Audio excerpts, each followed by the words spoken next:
Welcome to the West Ham Voice. Thank you for joining me. A short review of the RC Lens versus West Ham game that was held on Saturday afternoon. I'm just going to sort of gloss over what happened in the game, but also give a bit of my thoughts on what we kind of already know about the squad and the lack of a depth of it, etc. Look, I'm not sure if the final preseason game against the French club really told us anything about the state of the squad that we didn't already know. Whilst I'm one of those who advocate that preseason games are really there primarily just to gain match fitness, get the team acclimatized to playing games again, it isn't always easy to be dismissive of team and individual performances. Look, whilst I accept that the argument that you can go on and win every single preseason game means nothing, if we remember the Avram Grant era, we won every preseason game and then we got relegated in that at the end of that season. So, you know, the actual results themselves actually really don't mean much, but I guess the performances do. And there seemed to be an awful lot of hangover from what we experienced at the tail end of last season. So let's start with the team selection, shall we? Because when I saw the team selection, I was a bit baffled, to be quite honest with you. I kind of looked at it and thought, well, where's the freshness? We've signed 4 players in pre-season, in the summer transfer window. And, one of those was still at Rush Green, gaining match fitness. One of those, as we know, has now picked up a serious injury and could be out for maybe 3 to 6 months. And then the other 2 were on the bench. So when you looked at the starting lineup, I won't lie to you. I won't lie. I felt a little bit uninspired. I felt a little bit underwhelmed. But then at the same time of feeling that, I felt quite guilty in feeling that way. And the reason why is because this team, or more, these players that went out to play this friendly game gave us such a momentous season last season. They gave us moments to cherish. They gave us performances that we'll remember for a long, long time to come. And they gave us one of the best seasons as a West Ham fan that I can ever remember. So at the time of feeling underwhelmed and uninspired, I kind of felt guilty for feeling that way as well. And was it fair on the team to feel that way, to feel uninspired and underwhelmed? I think it wasn't really fair, to be quite honest with you. First of all, the starting lineup was quite confusing because we kind of know, and I've already alluded to it, we kind of know what's happened with some of our signings. First of all, the first one of the signings we got a fantastic reception from the Lens fans because they remember him for the season that he was there in 2013-14 season when they were in League Two. He was part of the team that got them promoted. He had 12 clean sheets in that season to help win promotion to to League One. But then you kind of look at the squad. You look at Fabianski. And you saw that he started, and my heart sank a little bit because I just thought, well, hang on a minute. Does that mean that Fabianski is going to be our number 1 keeper for the Premier League season ahead? And it kind of probably feels that he will be, and I find that a little bit disappointing. And then other players that were missing. There was no Creswell, not even on the bench, and I guess it's good that that gave Ben Johnson an opportunity to play at left centre back to see what he was like, centre back of a 3. And there was no Antonio because both Creswell and Antonio, we've been told, were carrying slight knocks, and it's been confirmed it's nothing more than that, nothing more serious than that. They are just knocks, which is good to see. But I guess that kind of reflects on the depth of our squad, doesn't it? The fact that, we've got players, the minute we get 1 or 2 injuries, all of a sudden the depth of our squad is not good. Even though we've signed 4 players and having 2 of those missing, okay, Scamacca will be back. He'll be back in some form against the Man City game. But we are going to be missing a Gerd. And then we've got Areola and we've got Flynn Downs as well. Aged, as we know, he's going to be out for at least 3 months, if not longer. I talked about him in a show the other day where with the recovery for ligament tears can take anything up to 3 months and sometimes a bit longer as well. So we know we're going to be without him. And this is the concern. The minute we start picking up injuries, and who's to say how many injuries? I mean, look at last season when we picked up a number of injuries, especially in defence, and we really suffered for it in some games. And I know David Moyes is trying out new ways of playing. Trying Ben Johnson as the right side of three centre backs, on the left side of three centre backs, etc. He's experimenting. He needs to. But Agerd is going to be a big miss. And that kind of tells us a lot about our depth in the squad. And then Masuaku was in the starting lineup. And I had to joke, what do we do to have this player moved on? And having said that, the rumour is this week that he's likely to be going to Besiktas, Turkish team, out on loan with an option to buy. And the rumour is, if the rumour is true, that he may be flying out this week to confirm that transfer. But again, with someone like Masuaku starting, with the greatest of respect, you know damn well he's not one of my favourite players. But again, it showed the lack of depth in our squad. And then, of course, we had 2 goalies on the bench, didn't we? Which kind of makes you think, when are we ever going to use 2 goalkeepers on the bench? Why not give another youngster an opportunity to sit on the bench and get an experience? Okay, we had Mubama, we had Coventry, we had Ashby on the bench, but there could have been an opportunity to put another youngster there. Whether you would use them or not is irrelevant, really. But I get this frustration that whenever I see, even in pre-season games, 2 goalkeepers on the bench, I don't get that. Are our goalies really sort of that's close to being injured that we're going to need 2 players on the bench, goalies on the bench? I don't know. It was good to see youngsters like Ashby, Coventry, and Mubama on the bench as well, but none of them got game time, and I guess I didn't expect them to at this juncture of the pre-season. I think we would have expected some of the more senior players to play. Borna, of course, was also not on the game because he played his own recuperation. He played in the under-21s game at the weekend where they drew 1-1 with Dagenham and Redbridge, and Borna scored a bit of a clumsy own goal, unfortunately. But I ask myself, well, if he's fit enough or ish enough to play in an under-21s game, why not have given him an opportunity to play in the senior game? Was there a fear of him getting injured? He could have got just as injured in the Dagenham and Redbridge game as he could have done in the game against Lens. And it would have been a bit more of an opportunity for him to see just how far he's come back from his recuperation from the awful injury he picked up last season. But having said that, it's good to see that Borna had got some game time under his belt anyway. Now, it was great also to see Craig Dawson back. Okay, it was his only one and only game so far this pre-season. I can't remember how long he lasted. I think about an hour before he got replaced. But it was good to have him back. He looked a little bit rusty, and you would expect that. But is one pre-season or 60 minutes of a pre-season game enough for him to be able to then play a full game against Man City next weekend? I don't know. Maybe he was taken off as a precaution because we didn't want to get him injured or anything, but it was good to see his return. Zuma still looked quite sluggish and quite rusty at the back.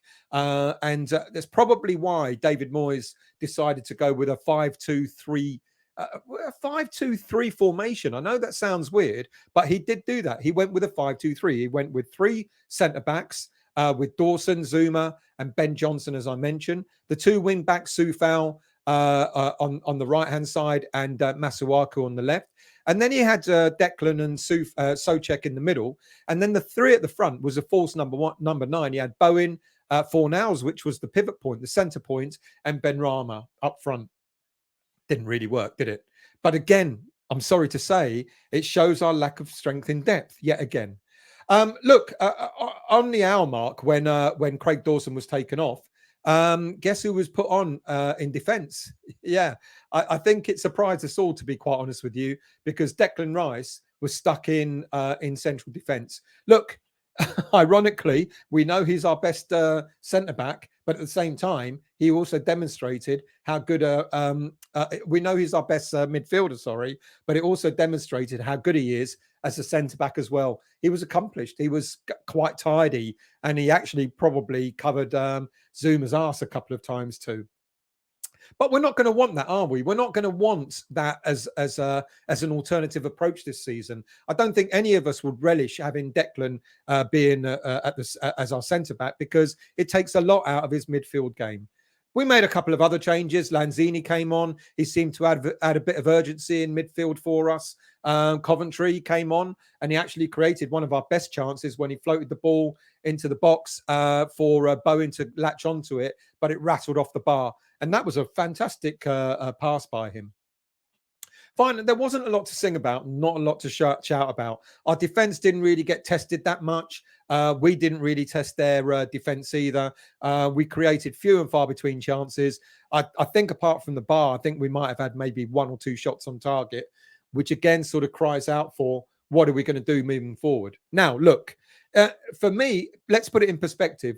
Lens finished respectable 7th in League One last season. They were the 6th highest goal scorers in their league as well. So it was, in effect, a good test for us. But I hope the issues that we're experiencing, and primarily it's the left side of our defence and the left side of our attack, and also pace in the middle of the park, I hope they're going to be addressed when it comes to the transfer window. We got 30 odd days now left in the transfer window. And I hope some of these areas will be addressed. I think quite possibly, I know we're still going for quite a few players. I think maybe 2 more might come in. If we're lucky, maybe 3 more. But I hope whatever comes in, it addresses the left side of defence, the left side of attack. A wing back, as I say, is probably the best solution to that, and add a bit more pace in midfield, because I think that's where we're struggling a little bit at the moment. So let's just go through briefly the players that we're still linked with. Now, Kostic, I know up until Saturday, we were told that this was more or less dead and buried. But my understanding is we're going to try one more attempt to lure Philip Kostic over to West Ham, and we're going to have another damn good try. But I think we'll probably call it a day within the few days of next week in order to start putting our attention elsewhere.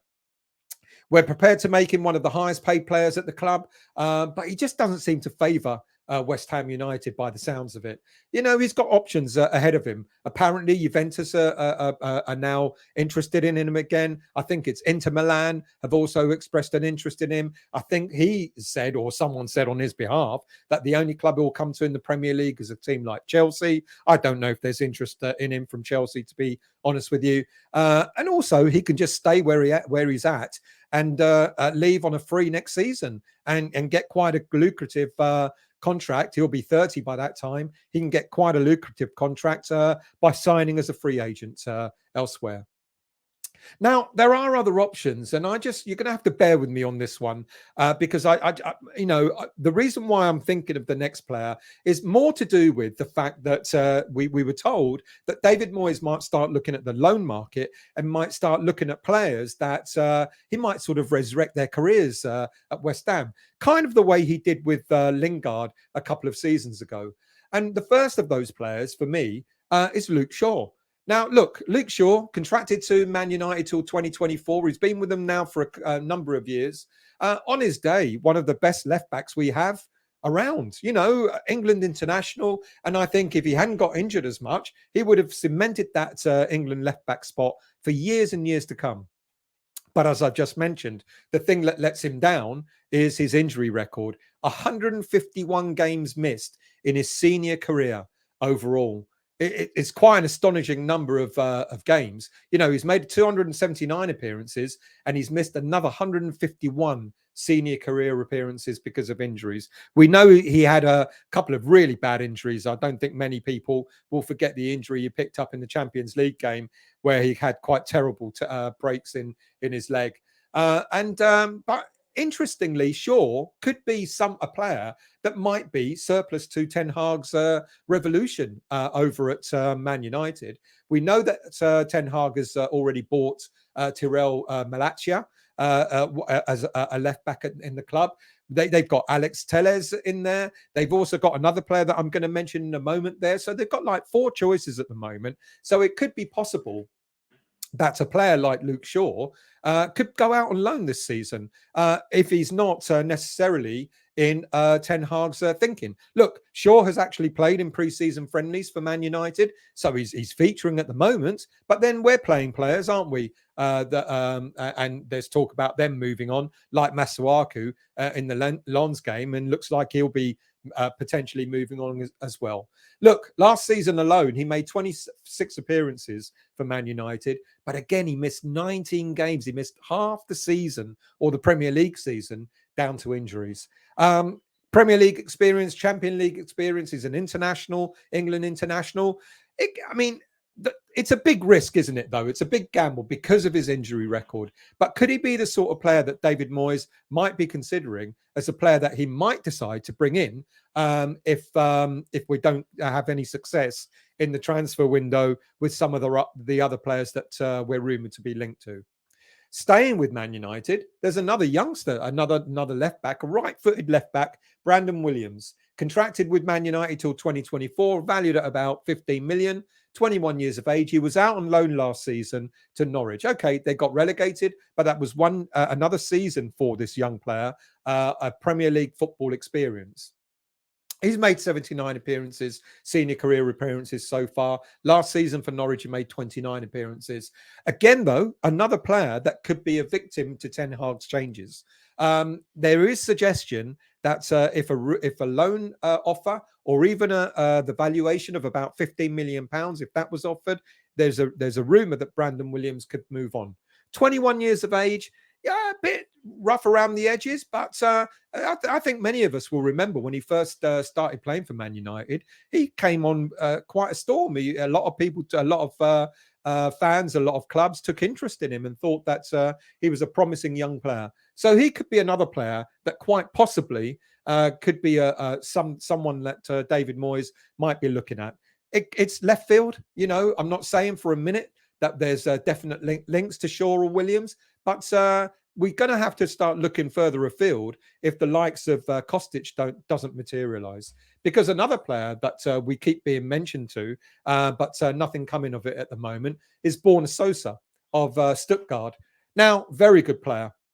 I know people are raving about David Raum and the number of assists he's created. I think he created 15 assists last season for Hoffenheim, and where he might be going. I think Leipzig, I think it's Leipzig that are interested in him and look at getting him. I could be wrong. But this player, Borna Sosa, he's got great pace. He can play left back. He can play a traditional left back role. He can play as a left wing back. He's got great crossing ability. Great pace for an attacking wing back and a very decent goal assist rate as well. In his career so far, in 124 appearances, he made 29 assists, whereas last season alone, in 30 appearances, he had 9 assists. Croatian international as well. Look, apparently he's valued at about £21 million. That's a snip. 24 years of age. He does have a long contract at Stuttgart, but maybe West Ham United might be the sort of next step for this player. Which might bode well for us. And I would have him without a shadow of a doubt. I think there's been a hell of a lot of attention on the likes of Kostic, on the likes of Raum, etc. But Sosa is sort of floating under the radar a little bit. And maybe he'll be one player that maybe we should have a push for. And then, of course, Maxwell Cornet. Look, he's more of an attacking player. And I sort of mentioned him the other day in a show. Cornet, he's made a number of appearances throughout his career in a variety of different positions, left back, left midfield, left wing, right midfield, striker, etc. Last season, he played more primarily for Burnley as a striker, more than anything else, 12 appearances as a striker. But he also made appearances as left midfield, 8 appearances, and left wing, another 6 appearances. And he's got the ability to play at left back. But he's more an attacking-minded player than anything else. And he's another one that maybe we should be, if we don't succeed with Kostic, then maybe Maxwell Cornet is another player that we should be seriously considering. And then finally, and I don't have a photo of him at the moment, is Napoli player, Peter Zielinski. Look, Zielinski, I think he's a clever player without a shadow of a doubt. I think he's a very good midfielder. I think the couple of things that maybe I'm not so sure about with this player is he was dropped halfway through last season at Napoli in favour of other players.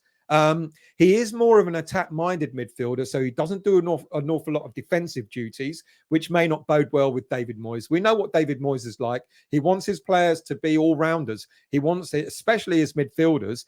He wants his midfielders to track back as well as attack, etc. And Zielinski is not that sort of player. And then when it comes to pace, Zielinski doesn't have a lot of pace either. He's a clever player. He's got good movement, but not necessarily pace. I mean, he's been likened to De Bruyne, and De Bruyne, it doesn't have pace, but he's got good movement about him.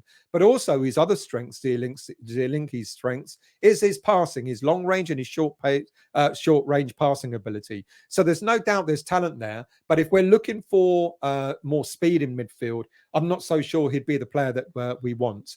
I've got a feeling, and I said this in the show the other day, that quite possibly, instead of seeing either or Antonio and Scamacca in the lineup throughout a game, I think we might see them. I think we might see both of them, and I've got a feeling our pace may come from the front of the pitch with Bowen, Antonio, and Scamacca all leading the line. A three up front when they got decent pace between them. That may be where our pace comes from if we don't buy pace in midfield. Look, thank you for watching. If you're new to the channel, do hit the like button and subscribe button. I'll be back on Monday night with the West Ham Weekly, which is a complete roundup of all the West Ham news of the past week, plus any other news that comes up on Monday itself.